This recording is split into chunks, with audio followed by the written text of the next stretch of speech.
손정희 회장, 손마사요시 일본 소프트뱅크 회장과 기자회견을 한 트럼프 대통령 당선인이 기자회견을 하면서 여러 가지 얘기를 했습니다. 그래서 많은 얘기를 하다고 보니까 어제 아침에 제가 다 소개를 해드리지 못했어요. 오늘 아침에도 다 소개해드리긴 너무 많은 얘기가 나오긴 했는데 대부분 포인트는 이걸로 잡고 있습니다. 한국을 패싱, 한국은 취급 안 해주고 북한, 중국, 일본만 언급을 했다. 김정은에 대해서는 세상에서 내가 유일하게 그 사람하고 잘 지낸다.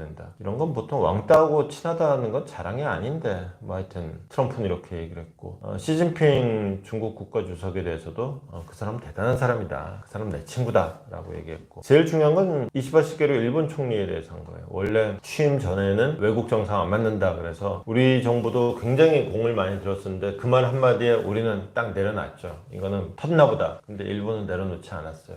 어떻게든 이 마음을 돌려야겠다 그래가지고는 아베 전 총리의 부인 딱 보내고 그 다음에 손정희 회장한테 돈다발 안겨서 보내고 그래서 기어이 받아냈습니다. 일본 총리 조만간 만나고 싶어 취임 전에라도 일은 이렇게 하는 거죠. 되게 만드는 게 일인 거죠. 우리는 이제 닥쳤던 개가 지붕 쳐다보는 격이 됐는데 어떻게 사다리라도 놓고 지붕 한번 올라가야 되는 거 아닌가. 한덕수 총리가 지금 미국이라도 가가지고 트럼프를 억지로라도 한번 만나야 되지 않겠느냐라는 얘기가 나옵니다. 실제로 총리실에서는 그런 얘기가 있긴 있대요. 다만 구체화되지는 않고. 그런데 구체화되기도 전에 초를 팍 치는 얘기가 나왔어요. 미국 헤리티지 재단의 브루스 클링너 연구원이 한덕수 대행하고 트럼프 당선인이 만나는 일은 다자회의에서 그냥 어쩌다 악수 한번 하는 일은 있을 수 있을지 모르겠지만은 서로 미국 온다고 트럼프가 시간 내서 만나줄 것 같지도 않고 트럼프가 한덕수 대행 만나러 한국 갈 일은 더더욱 없고 뭔가 우리로서는 이 중요한 시기에 국가 원수의 개인기로 그리고 트럼프가 좋아하는 개인적 인원,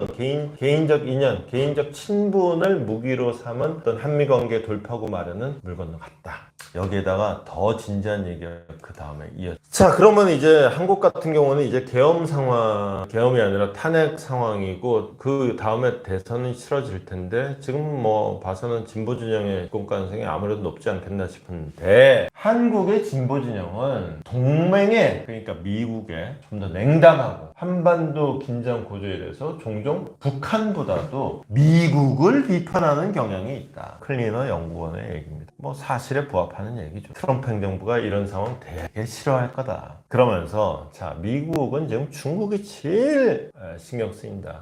중국은 미국의 실존적 위협이라고 얘기해요. 그러면서 뭐라고 얘기하느냐. 미국은 중국 견제를 위해서 동맹국 한국이나 일본이죠. 동맹국들한테 훨씬 더 많은 걸 원할 텐데 한국이나 일본이 그걸 해주지 않으면 한미 관계는 긴장될 것이다. 누누이 얘기했죠. 트럼프의 진짜 관심사는 중국이다. 주한미군이 중요한 게 아니다. 그래서 주한미군을 감축이 문제다? 그럼 트럼프한테 이 얘기를 이렇게 하면 돼요. 주한미군은 북한을 견제하는 게 아니라 사실은 중국을 억제하는 효과가 있는 것이다. 중국 억지를 위해서 주한미군이 필요하다. 그 사실이 그러하기도 합니다. 네가 그렇게 견제하려는 중국 견제를 위해서 주한미군은 줄이면 안 된다. 주한미군의 방위비를 왜 미국이 되느냐고? 그럼 니네 군대니까 당연하고 더군다나 주한미군이 여기에 있는 거는 한국을 지키기 위해서도 있지만은 그거보다는 미국이 중국을 견제하기에 지금 한국에 딱 하니 털을 잡고 있는 게 필요하기 때문이다. 니네 국익 수호를 위해서 있는 것이다. 한국이 니네가 중국을 최전방에서 경계할 수 있도록 한국이 땅 주고 있잖아. 니네가 한국에다가 돈을 줘도 모자랄 판에 한국에 무슨 돈을 더 받아갈라 그래? 이렇게 얘기를 하면 이게 오히려 먹힌다. 거기다가 완전 최전방 대만 해협이라든가 이런 문제, 야 넌 지금 중국의 문제잖아. 한국이 가서 해줄게. 우리 구축함 좋은 거 만드는 거 알지? 너 우리 구축함 구경 한번 할래? 이렇게 되면은 언감생식 무슨 주한미군 규모를 줄인다는 둥 한국 방위비를 올려서 받겠다는 등 이런 소리를 합니까? 미국이 원하는 거는 중국이다. 그 과정에서 한국의 역할이 중요하다.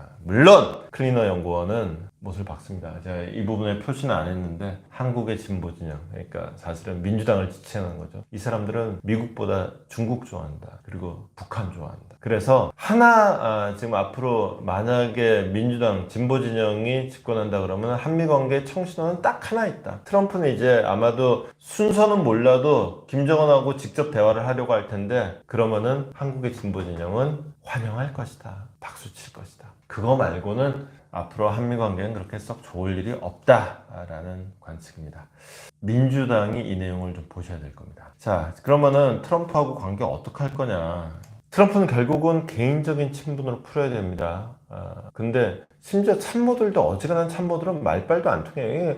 이건 대변인의 공식 발표 이런 거 없어요. 그냥 본인이 그냥 트위터로 올려버려 끝! 이러다 보니 이 사인이 하나의 청신호로 정말 모든 적신호 와중에 단 하나의 청신호는 지금 트럼프 진영에서 제일 끝발 센 사람이 트럼프 본인을 제외하고는 트럼프 주니어 아들이다로 돼 있죠. 머스크와 아들 이 두 명이 가장 주목받는데 아들하고 지금 한 3년 전부터 연락 절친돼 있다. 그래서 말하라고로 초대를 받았다. 그래서 일단은 친구 만나러 가는데 친구가 아빠 내 친구 그러면서 인사시켜줄 수도 있다. 아직 인사를 시켜줄지 안 시켜줄지 모르겠다. 일단 그래서 온통 적신호인데 딱 하나의 청신호 하나 있었다라는 얘기입니다.